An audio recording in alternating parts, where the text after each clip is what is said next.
On Monday Night Football, the Baltimore Ravens beat the Colts 31-25 in overtime. There's a lot to break down, but the main story here today is Ravens quarterback Lamar Jackson.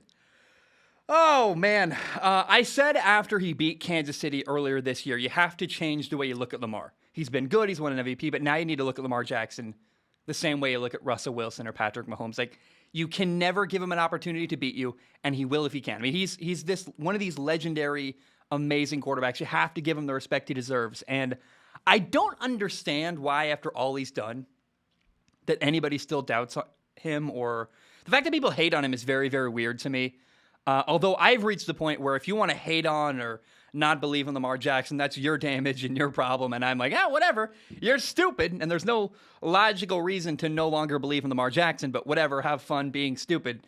Lamar is amazing. And last night on Monday Night Football, Lamar was 37 for 43 passing for 442 yards and 4 touchdowns. He also ran for 62 yards. I don't know if he had 5 yards lost due to sacks. I don't know if that actually offsets. As far as I can tell, some math nerd, either he got over 500 yards of total offense or he had like 499. Still, it's an insane night. He had 6 incomplete passes. 6.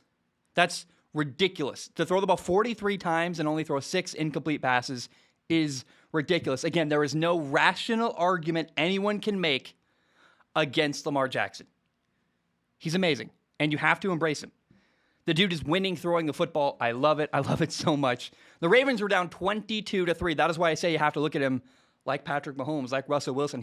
If you have Lamar on your team, you always have a shot. Lamar brought them back. He had 2 touchdowns in the fourth quarter. He also had 2, not 1, but 2 2-point conversions. And I think it's so cool that Lamar is proving everyone wrong who doubted him, myself included. I remember in the draft process in 2018, like not really being sure. And the NFL has changed a lot even since then. We've seen Josh Allen, Justin Herbert, like all these guys have done well. And I would hope that if I know what I know now about, not about Lamar, but about the philosophy of how the quarterback position has changed in the recent years, I would hope that I would look at Lamar Jackson and go, oh, he's going to be amazing. But I remember in 2018, a much younger, a much less experienced broadcaster, Zach Schaumler, in the past, I was not sure if he would work in the NFL. And oh boy, he proved me wrong. He proved everybody wrong. And yes, Lamar Jackson works very, very well in the NFL. And it's cool to see him evolve from, look at him in year 1 to where he is now. He's become so much better as a passer. And I love it, man. I love watching the guy play. I like his personality. I don't understand how people hate Lamar. I don't get it. I get it if you're like a Browns fan or a Steelers fan. He's in your division. He beats your football team. But, he's just clearly like a good, energetic, fun dude. I can't understand how anyone hates Lamar Jackson, the human being. I'm like, oh, whatever. That's so crazy to me. Now, a lot of people were saying that the NFL's overtime is unfair. This game went to overtime on Monday Night Football. Baltimore got the ball first in overtime. They scored a touchdown. In theory, the Colts offense never got an opportunity to respond to that, so the Colts lost. And I gotta be honest, I never thought I would say this, but as I've thought about it more and marinated on it and watched the years go by and watched college football, watched the NFL, watched XFL football, the NFL overtime rules are actually weirdly growing on me, and I never thought I would say that. Here is why I think that the NFL overtime is a solid way to decide a winner for a football game. First of all, people are saying the Colts did not have an opportunity, or they didn't have a fair shot to respond. People are saying that a lot. I'm like, the Colts had the ball 3 times in the fourth quarter. They had a field goal blocked. They missed a field goal. They also had the whole game to score more than 25 points. It's not like the Colts never had an opportunity to win this football game. They also were up 22-3 in the third quarter and lost. So I just think it's so silly and weird and wrong to blame overtime for the Colts losing. Also, remember, it's not like the Colts don't have a defense. They could have stopped Lamar Jackson in overtime. They didn't do that either. So the idea that the Colts just didn't get a fair opportunity. Well, again, they had 4 quarters. They had a defensive opportunity in the fourth quarter. They missed field goals and a blocked field goal. Come on, get out of here about the didn't have a fair shot to win. Yes, they did. If you can't win in 4 quarters, I'm kind of getting to the point where I'm like, well, you had a whole shot. Now let's decide this game quickly, not let it linger on. Overtime in the NFL is a solid way to decide a winner quickly. You don't want these long 5-6 hour games like you have in baseball. You don't want. I watched the college football game. Was it last year where they had 6 overtimes? And you're like, that's insane. 1, 2, 3. They just, the hour. It's like you're like 2 hours long in your football game. You're like, well, these guys are getting hit more. They're playing more plays. Every minute that a game goes into overtime and overtime keeps going, it's another minute that guys in the NFL can get injured. And you don't want to risk your body any more than you have to. Plus, if you're going to, have 6, imagine if you had 6 NFL overtimes. That's like another whole game. You gotta pay people for that time. You can't not pay them extra money for overtime, which so I don't know. It's interesting to me. It's another opportunity to get hurt financially and injury-wise. NFL overtime is a very solid way to decide a winner. And if no one can win in overtime, look, you had 4 quarters and 10 minutes. If you can't win, then you get punished, or the penalty is that you tie. And I kind of honestly look at the NFL and go, if you look at it from everybody wins, yeah, it would be cool if there was a college overtime. But that can go on and on and on. And so time-wise, financially, injury-wise, a 10-minute overtime, where if you can't win in 10 minutes, you tie. I actually am starting to think that's not a terrible overtime rule, and I am beginning to embrace it. I've for years been critical of that. But the more I think about it, the more I'm like, well, they had a shot. They had so many opportunities to win. Like this past weekend, if the Bengals and Packers game had been a tie, I wouldn't have said, well, nobody got a fair shot. I'd say they missed like 7 field goals in overtime and the fourth quarter. Like, let's not pretend that nobody had an opportunity to win. I just don't know why. If you can't win in overtime and 4 quarters, I don't feel sorry for you. Now, I want to come out and support. I said like Colts and support all in one word. I want to support the Colts quarterback, Carson Wentz. Carson is not the problem. Indy's 1-4 right now. It is not because of their quarterback. He's playing good football. Against Baltimore, he threw for over 400 yards, 2 touchdowns. You realize that Carson Wentz only has 3 turnovers in 5 games. He's playing really clean, really efficient, playing good football, 2 fumbles and an interception in 5 games. You can't blame Carson Wentz. Now, injuries and, injuries, first of all, have been like really crazy in Indy. They've been very unlucky. Even their kicker, Rodrigo Blankenship, their kicker is injured. If the whole team's hurt, including the kicker, that's ridiculous. So injuries have been a massive problem. Also, the secondary has been a really, real big problem with the Colts. Their secondary is awful. They're getting beat deep on like every play. And really what they need is to bring in a playmaker somehow.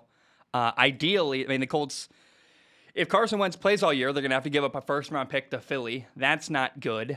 So then they're hoping to get you hope that the Colts can get a steal in the draft maybe. Or they get lucky in free agency, get a deal there where maybe a guy is hurt and signs with them anyway. Like, remember, the Colts also don't have a lot of money they're going to be able to spend in free agency. So it's awful, man. You got to blame the secondary and blame injuries, but you cannot blame Carson Wentz, the Colts quarterback, for the reason why they are 1-4. Now, there was a play call the Colts made I want to highlight. It was, and by the way, it was on top of the fact that I hated, for some reason, Matt Eberflus, the Colts defensive coordinator, over and over and over again, kept putting his like backup corner in one-on-one coverage. I'm like, what are you doing? He got beat by Hollywood Brown. It's infuriating to watch that. Let alone the way they defended Mark Andrews on both 2-point conversions was ridiculous. Now, that aside, there was a play 3rd and 8 on the 15-yard line with like 5 minutes left in the fourth quarter. Colts have the ball in the red zone, and on 3rd and 8, they ran the ball into the blitz. I don't know why. It's baffling. It's a waste of a play, in my opinion. They lose 4 yards running the ball on 3rd and 8. They kick a field goal. It gets blocked. And I'm just like, well, that's a wasted opportunity. 3rd and 8 on the 15-yard line. Throw the football. Why are you conceding a field goal there? You run the ball, hope you're going to kick a field goal and get out of there. It's very weird to me. And I get it. Hindsight 2020, if they'd kicked a field goal and made it, I guess maybe I wouldn't criticize that, but it just feels like an opportunity where they let their foot off the gas a little bit, and you're on the 15-yard line. Why do you need What's 4 yards if you run the ball going to do? Try to throw for the first down. If you get it, you get it. And maybe do they not trust Carson Wentz? I don't know there.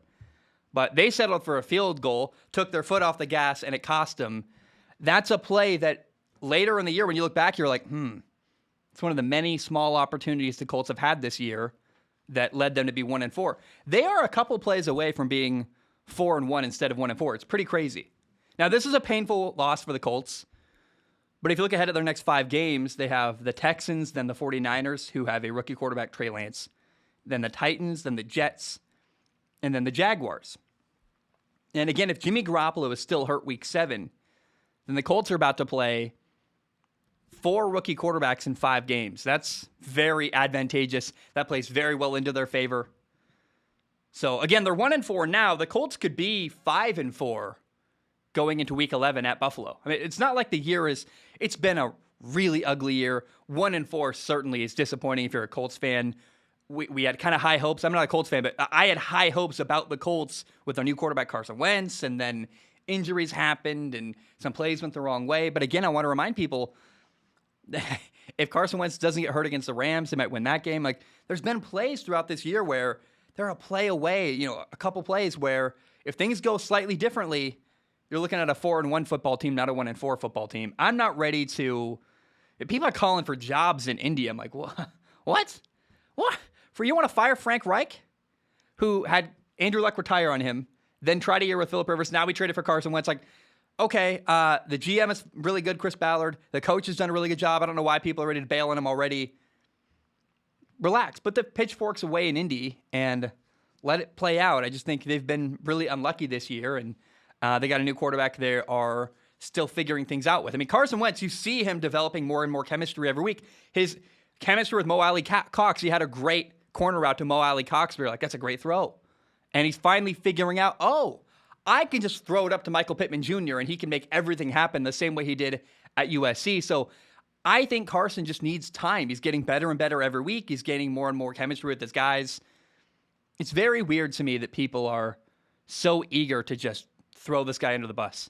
Now, I do want to finally, the last thing I want to say, I want to give a shout out to the Ravens tight end, Mark Andrews. He had 11 catches for 147 yards, 2 touchdowns, and 2 of those catches were on 2-point conversions. So I don't think that even counts as a catch officially, but still, he had 2 catches on 2-point conversions. Just an amazing day for Mark Andrews. Great for him, and I wanted to give Mark Andrews a shout out.